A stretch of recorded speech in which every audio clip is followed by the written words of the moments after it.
Hello, and welcome to Eat Your Way to Hormone Health, a program designed to help you remember that your body is really designed to thrive. I know sometimes it may not feel that way, but we're really here to have a discussion to help you discover how to best support your body, knowing that she is capable of helping you to feel and look your best. My name is Kim Jakes. I live in Wilmington, North Carolina, and I've worked professionally in the wellness industry, helping people connect to the power that exists within their body, really helping people understand how to tap into their body's potential since 1999. I've worked in wellness in various capacities, both as a massage therapist and a polarity therapist, working hands on with individuals. I've also been an educator and administrator of a school. I founded a community wellness center. I'm also a certified primal health coach and an intuitive eating coach. So I'm also a midlife woman. At the time of this filming of this, I'm 48 years old and have been navigating the 40s, perimenopause, every step of the way, asking questions in order to gain more understanding about the changes that are happening inside my body. I think maybe like many of you, midlife doesn't really come with an owner's manual on how to be able to understand what symptoms you're having, why you're having them, what you can do to help them along the way. And so my 40s have really been dedicated to helping both myself as well as clients be able to understand how they can really embrace the power of midlife. This is a beautiful season of metamorphosis, of transformation, so that the decisions we're making, the lifestyle choices that we're making are setting a real strong foundation for an incredibly beautiful, healthy, vibrant next stage of life. So, in this program, I promise to you that you are going to learn how to more thoroughly understand how to identify hormone symptoms.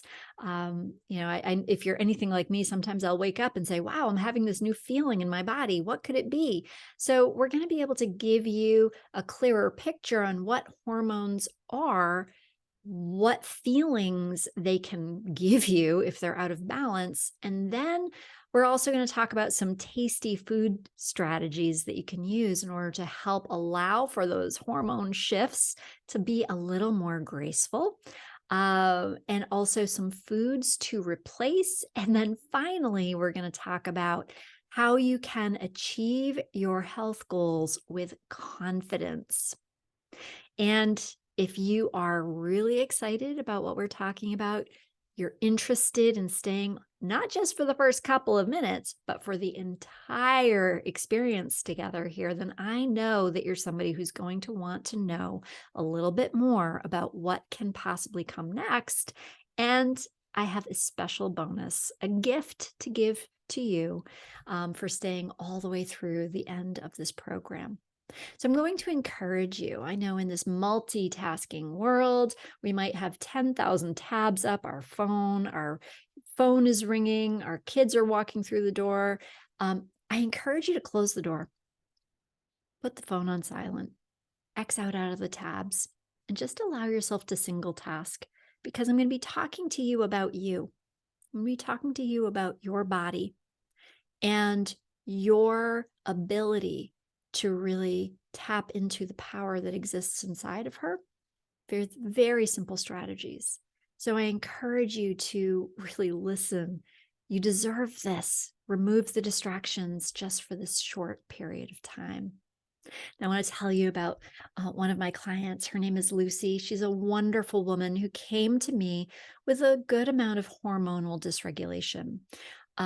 She had lost faith in her body's ability to move back in the direction of health. She'd received a diagnosis that was worrisome enough for her to at least try one more thing. She wanted to avoid being dependent upon pharmaceuticals as much as possible. And quite honestly, she really wanted to have another child, even at this stage of life. So, what we were able to do is really identify some very simple to do lifestyle strategies. We were able to debunk some nutritional myths that she, like many people, had bought into. And we were able to give her the time and the space to really reconnect to her body so that she could stand inside the medical offices feeling like she was the authority. That yes, she could take their recommendations, but she didn't want to buy into the limitation mindset that they just naturally have. There's a diagnosis and there's a prescription. So it was only a mere number of months before she saw the changes that she was looking to achieve. And she said, "If I felt as if you gave me a magic key to a secret door that I never knew existed." Now, since the time that I worked with Lucy, it has been months and months. And just recently, she reconnected with me to let me know that, in fact, she is ready to conceive another child. She has lost an additional 40 pounds. And she is so confident in her body's capabilities of being able to really navigate this next stage of life differently than she had envisioned previously. Instead of limitations, she has confidence. Now, if you are any of these categories, you definitely are in the right place for learning about how you can influence your hormones through nutrition. Okay. Maybe you know that you could be healthier, but you're not really confident about what you can do in order to get the results that you want to feel. All right. Maybe you're wondering if you're experiencing symptoms of hormonal changes. You know, there's no little lights, there's no little stoplights and green lights and red lights that pop up when we suddenly shift into perimenopause and menopause. And so maybe you're just wondering, is this symptom that I'm having something having to do with hormone changes, or is it something else? There's so many possibilities of having brain fog and libido shifts and aches and pains, and all of these things can and many times do have hormonal foundations. So being able to know how to influence your hormones is so important. Maybe you're wanting to preventatively support your body through perimenopause and menopause. You're not having any symptoms at all, but since the information is out there for you to be had, then you might as well gather it now. And maybe you're just a health geek like me and you love to understand more about how the body functions. I'm excited that you're all here. Now, when I say that I've been a health geek since, 1999, despite that fact, when I was right around 40 years old, I stepped into midlife unprepared. Now, I lived a healthy life. I was eating my homemade organic foods. I was, doing my mindset techniques. I was incredibly busy. I was in the peak of one stage of my career and dedicating a lot of time to that. And I also had a teenage son and very active in my community. But really, my lifestyle design, my wellness lifestyle that I had been living in my 30s that worked very well for me in my 30s suddenly was no longer working for me in my 40s. I was really starting to, question whether or not some of the midlife prophecies were true, if I was just destined to gain weight and lose energy. And now I will say that for many women, what you are going to experience in midlife is a transformation, right? We are transforming from an individual who is a functioning reproductive woman into a beautiful, wise sage with different social responsibilities and a beautiful second act to be able to live. However, there are biological changes that are happening. And because of those biological changes, what I had created for a wellness routine really was no longer in alignment. There were certain things that I was doing that were just mismanaged for the way that my body and my hormones specifically were changing. So I really started to look at eating more for gene management rather than just focusing on eating organic, right? I focused on what am I genetically predisposed to need to eat. I started looking more at hormone health and how to be able to influence that with food.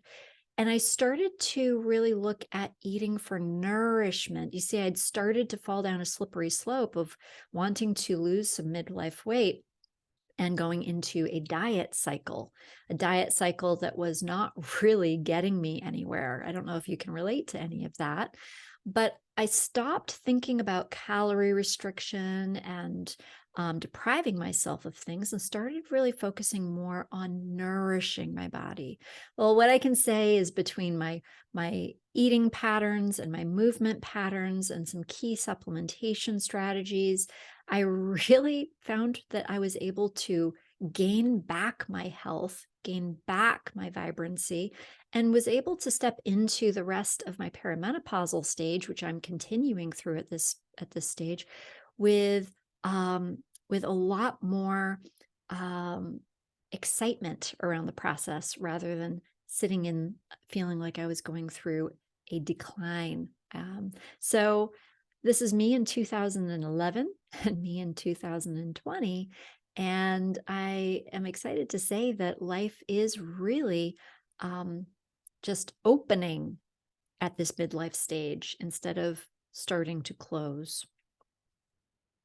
Now imagine that you are able to feel at peace with your plate. Have you ever looked at a plate of food and thought to yourself, I wonder if I should be eating this? Maybe this is too much. If I eat this, I know there's going to be consequences. All of these things are not necessary. Imagine feeling confident in your body, knowing that your body is capable of going through this very profound transformation with as much ease and grace as possible. It's not a disease that needs to be mitigated. It is a natural process that our body is designed to be able to go through. Now, with that being said, of course, sometimes people do choose the pharmaceutical route as a complement to being able to live a healthy lifestyle. And if somebody opts to just lead a healthy lifestyle, sometimes that's quite enough. But it's best to know that those two options are on the table for you at this stage of life. Now, I am not trained in being able to give medical advice, but I am here as an ally to speak of the benefits of being able to support your body naturally. Imagine feeling connected and at ease, knowing that you can speak to your body and that it's telling you what it needs, and that together you can partner around feeling and looking your best. Because really, again, your body is designed to thrive. If we listen and we learn and we follow our enjoyment, right? If we enjoy something, we want to do more of it. If we follow these three strategies, then we can support our body in really aging as gracefully as possible. Now, that brings me back to our topic at hand, hormones. Hormones are an amazing topic to discuss in midlife, and we're going to talk about the sex hormones, the stress hormones, the metabolism hormones, and how to support them. But really, your hormones are a part of our body's self-regulating system. It's kind of like a superpower. You see, when you are doing something, when you're eating a food, when you're thinking a thought, when you're having a feeling, all of those things are regulated and experienced through the power of hormones. In fact, when one hormone goes on, another hormone goes off. They cooperate together. And we can support this cooperation and this elegant dance of hormones through being able to make simple lifestyle decisions. Here's an example that we have lots of hormones. Some of our hormones associated with midlife are estrogen and progesterone. Now, when our ovaries start to slow down the production of estrogen and progesterone, we will have the symptoms associated with that. However, you may not know this, but there are two little glands on top of our kidneys. Those are called adrenal glands. And here's how amazing our body is. Those adrenal glands are designed to make progesterone and estrogen in the process of our ovaries decreasing. So what that means is our adrenal glands are able to buffer this process, this dance of transitioning into lower estrogen and progesterone levels. It's able to help mitigate and make easier this process. Okay. Now, here's an issue though. Our adrenal glands, many times living in a modern day world, are already exhausted. You ever hear that term, America runs on Dunkin'? It really means America runs on adrenaline, coffee and sugar and fight or flight. Those are all kicking into our adrenal glands, asking our adrenal glands to create adrenaline. And our adrenal glands can create adrenaline as well as progesterone, as well as estrogen.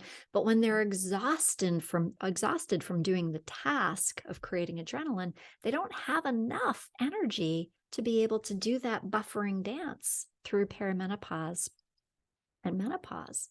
So our symptoms of hormonal dysregulation can be stronger because we're not resting enough. You ever feel like you just want to take a nap? I can hear my grandmother now. I should not take a nap right now, right? I should not take a nap. The go, go, go mentality. Well, in this case, during midlife, it's really important to value the fact that taking a nap is okay. It's a lifestyle choice that helps your adrenal glands. Also, eating things like a lot of green leafy vegetables for the magnesium and allowing for our body to really have what it needs, specifically our adrenals to have what they need so that it can dance through the season of life with ease and grace. That's how beautiful our body is designed to do. But in this case, you can see how our modern world is just not in alignment with helping us do this dance of transformation in a way that is as graceful as possible. So it's so important to know that our body knows how to find balance. And just like balance in this little white image over here, it's not always linear and straight. Sometimes it's kind of a little cockeyed, but balance is balance.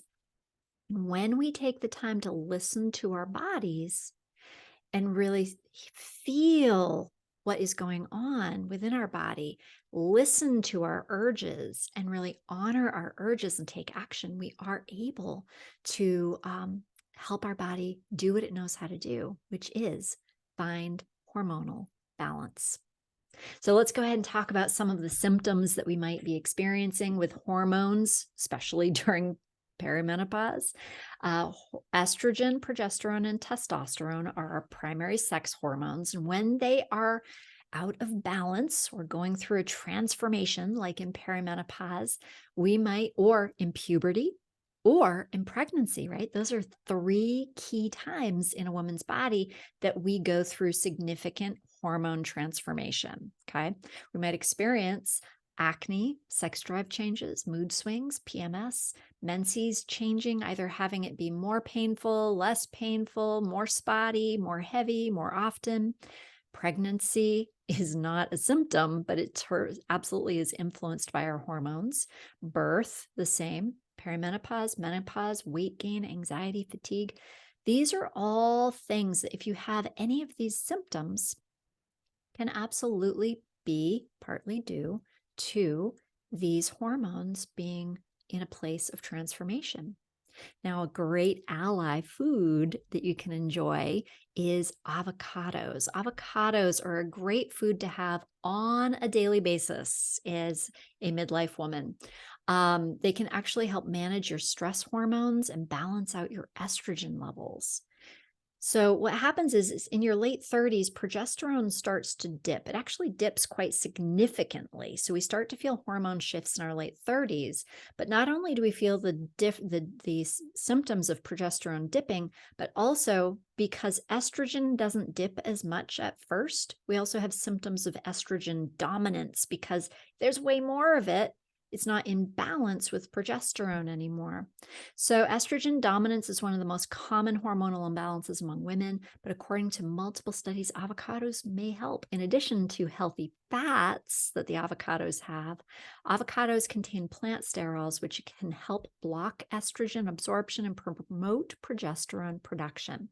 So, whether you're taking an avocado and putting it in a smoothie, whether you're making guacamole, whether you're just chopping it up and putting some spices on top, whatever flavor of eating avocado that you personally enjoy, please feel free to eat avocado every single day. It's in your benefit to do so.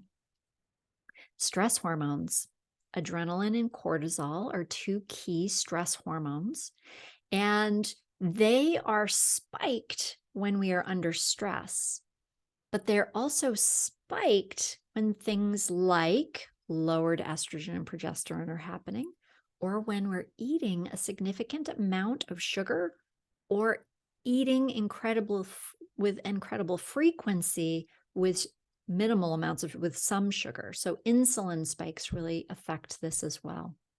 When our stress hormones are out of balance, we might feel things like adrenal fatigue, anxiety, inability to sleep, panic attacks, fat storage, metabolism changes, blood sugars, blood pressure, and premature aging.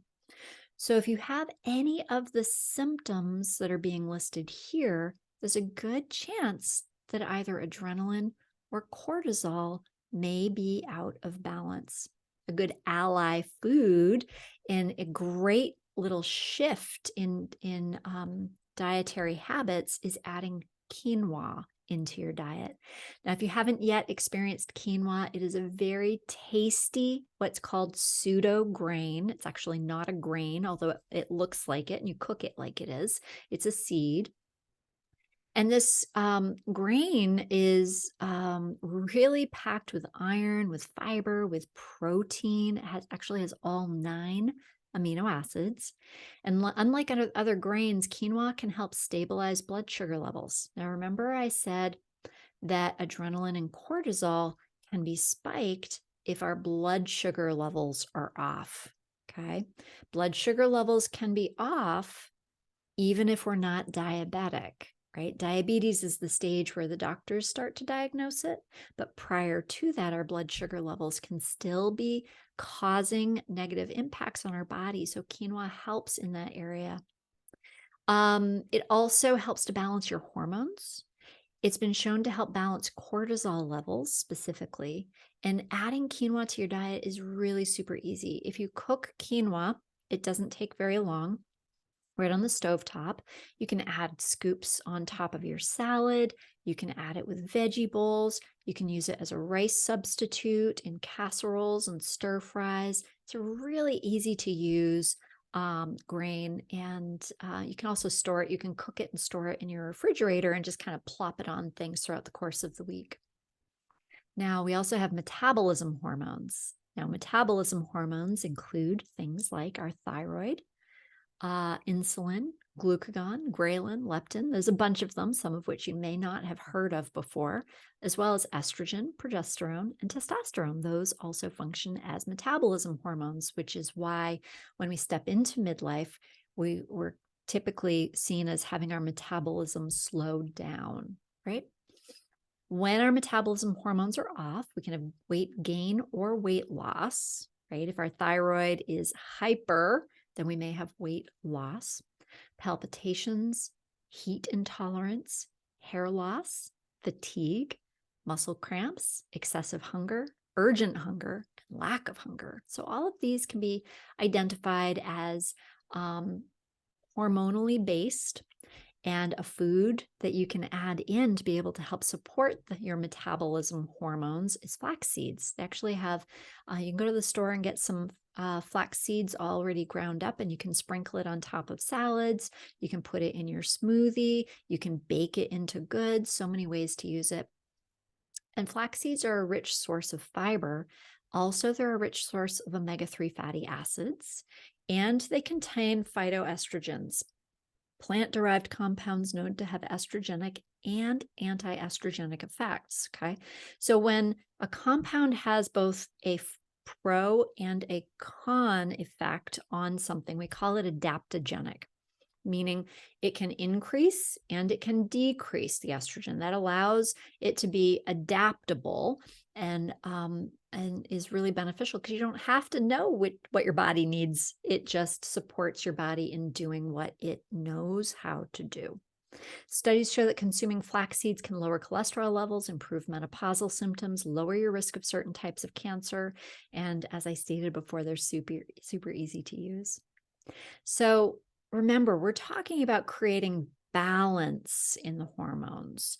We can do that. One of the strategies is by looking at balancing blood sugar and eating healthy fats and proteins and green leafy vegetables. These are all things that help to support our hormones being balanced. Also, getting regular amounts of sleep, keeping stress regulated. Light exposure is really optimal as well, to have healthy light exposure outside, movement, lessening your toxin exposure, giving yourself the ability to just have some play time. Pleasure, hugs, these are all things that help to support our hormones, right? You think a hug, how can that help? Well, when we hug specifically for at least 30 seconds, oxytocin is released. Oxytocin is a hormone. It's a connection hormone, and it has influence over other hormones as well. So all of these little tiny simple lifestyle habits that we can include mindfully, knowing that I am doing this 30-second hug right now, knowing it is supporting my hormone health. Speaking of green leafy vegetables, leafy green vegetables such as spinach and kale are an essential nutrients which contribute to balancing hormones in the body. Leafy greens also contain magnesium, which can lower your stress and anxiety by controlling the production of stress hormones. These vegetables are also a great source of iron, which is required for normal thyroid functioning and can also help to get estrogen back in balance. Consider eating 4 to 10 cups a day. So when I talk to my ladies and we talk about green leafy vegetables and they say, yeah, I have a salad on the side, and they have a tiny little kind of half a cup salad or a cup salad on the side, I really like to encourage women to get a big box of spring mix and put a couple of handfuls on your plate at every meal as the center point for really designing your plate. It also has beautiful colors, especially in the wintertime. It's great to observe those greens and then dressing it up with other greens like basil and cilantro or parsley. There's so many wonderful things that we can do to make green leafy vegetables just really come to life. Now, foods that we want to avoid are no surprise, right? Alcohol, caffeinated drinks, sugar, processed foods.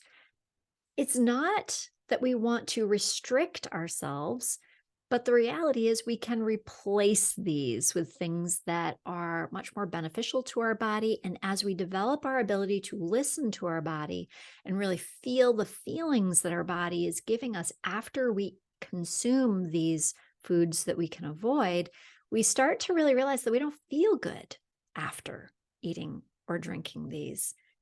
So there's a feedback loop that starts to happen where if we're not feeling good, we can crave it less, specifically if we have amazing replacement options that we start craving even more. Because this is no surprise, right? These are the things that affect negatively so many aspects of our body's performance ability. So I promised you we're going to learn about identifying hormone symptoms. Okay. I hope that you took a moment to check mark or write down some of the symptoms that you may be experiencing. We talked about some tasty foods to eat. I hope you identified at least one food that you'd like to start really implementing into your nutritional plan throughout the week. And we talked about the foods to replace that are no surprises to us. So next we're going to talk about how you can actually achieve your goals with confidence. Because when I talk to women and I ask them, what do you feel like you need in order to be able to achieve your goal, your health goals? 99.9% of the time, I'll just leave that little final 0.1% as a disclaimer, but 99.9% of the time, they say, I need to feel confident about what to do, and then I need to do it consistently, right?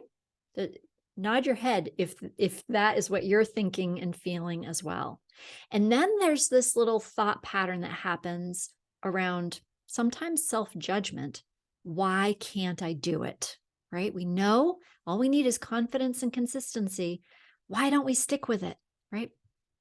Well, what sabotages health goals is really a point of fascination for me because it's not a topic that is discussed enough.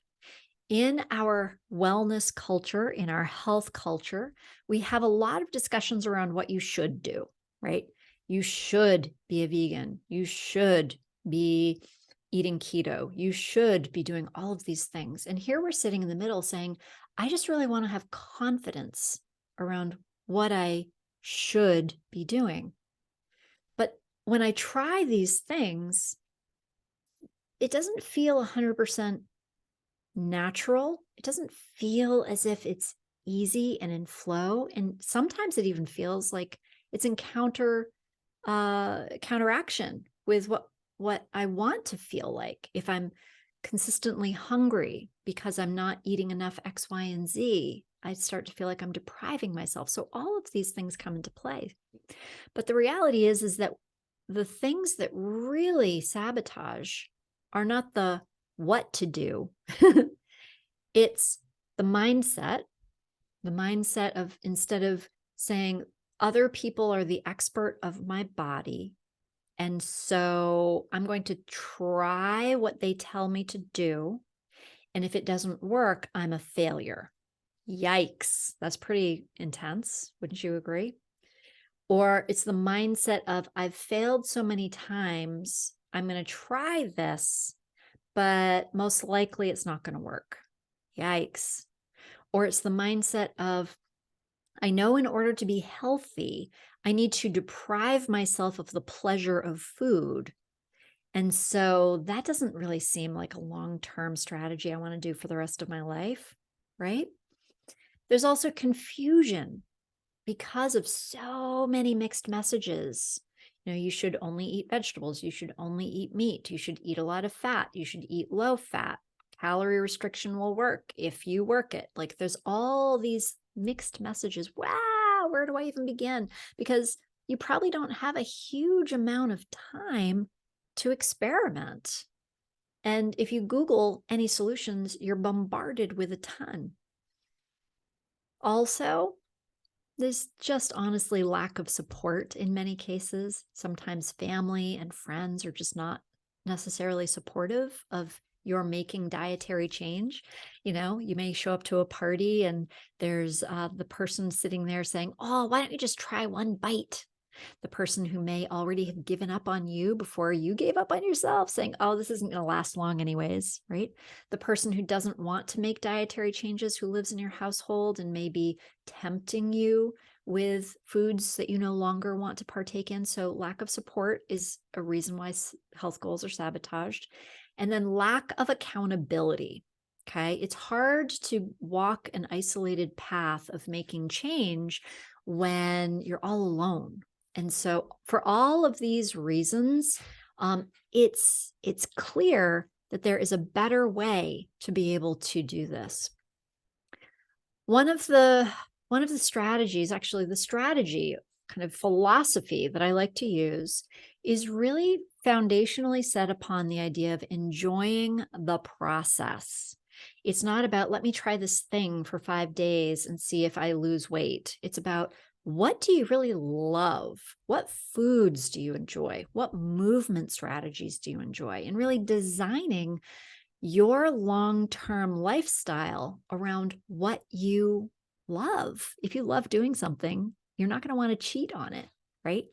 So we're creating long-term solutions versus just quick wins.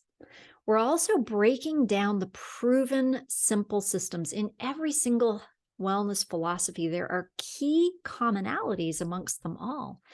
And there's actually, as we look at our ancestors, our hunter-gatherer ancestors, our million-year-old ancestors, we were designed over long periods of time, genetically designed to thrive best in certain circumstances.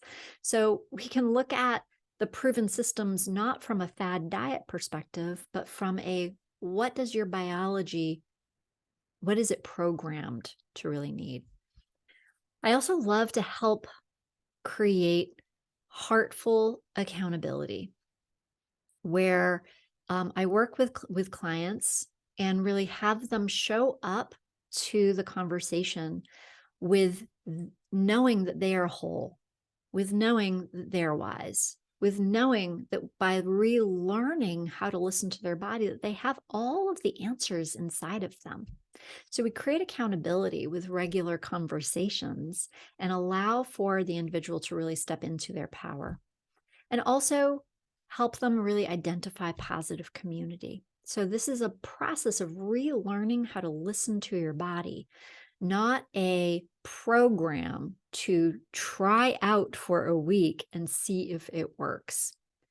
So I do work with clients one-on-one. I also do have, throughout the course of the year, different 10-day and 14-day kickstart programs for people to be able to experience.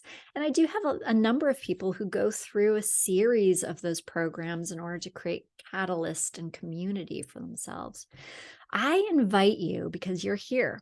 You're here to the very end of this experience. I know that you have an urge to understand more about your body, an urge to be able to relearn how to listen to your body, and the confidence to be able to really make this your year for stepping into a more powerful and confident and joyful experience with your body. So I'd love to invite you to a 45-minute complimentary wellness chat. This is a chat in which we will show up together and we'll discuss things that allow for you to understand yourself more. We'll discuss what really will allow for you to unlock your true desire. We'll identify a key obstacle that may be in the way. And I can also create a custom plan, a vision for what is possible for you, looking at some of the different group programs and personal coaching programs that I have available for you. So if you are interested in discovering which programs or which coaching may be a good fit for you, and if it is a good fit for you, I invite you to book this 45-minute complimentary wellness chat. You can email me at kimjakes.com with the title Complimentary Wellness Chat, or you can go directly to my Calendly link, which is calendly.com/kimjakes/free chat. All right. So thank you so much for staying to the end. I celebrate your desire to learn more and your urge to be able to create transformation in your life in this season. I look forward to seeing you.